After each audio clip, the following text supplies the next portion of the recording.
Ikaze kuri wowe udukurikiye muri aka kanya, twizere ko umeze neza. Niba kandi utameze neza muri aka kanya ntucike intege, ibuka ko ibyiza biri imbere. Uyu munsi biranga, ejo bigakunda.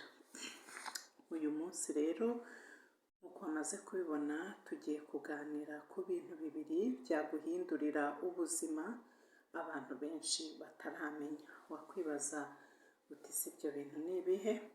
Ikintu cya mbere nk'uko bakunda kubivuga ni iki ngiki: ineza yiturwa indi. Ibi bishatse kuvuga iki? Cyangwa se umuntu yabyungukira mate. Akenshi iyo utanze cyangwa se ukagirira umuntu neza, abantu ntibatinda kubona ko ugira ubuntu.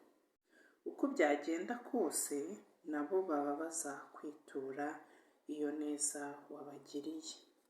Umuhanga umwe yagize ati: mugire akamenyero ko gutanga, kuko urugero mugeramo ari rwo namwe bazabagereramo. Ikindi kintu cya kabiri, cyangwa se twabyita nk'ibanga rya kabiri, iyo ufashije abandi nawe uba wifashije. Mu buhe buryo? Gutanga bituma wumva ufite agaciro, kandi ukagira ibyishimo biterwa no gutanga.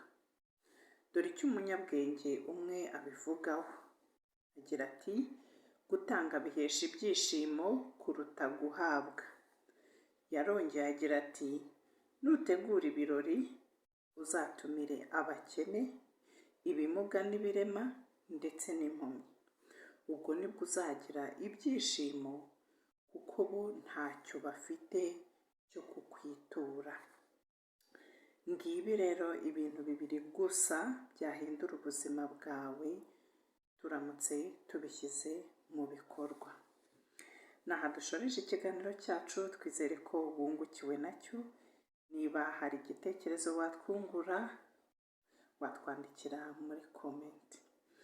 Ikindi tukwibutsa ko niba wifuza kudacikanwa n'ibindi biganiro byacu, ukaba utarakanda kuri subscribe, turagutera inkunga yo kuyikandaho. Ni ayo magambo atukura ubona iburyo bwawe. Numara kuyakandaho uraba ubigezeho. Naho ubutaha rero, kandi turakwifuriza ibihe byiza. Bye.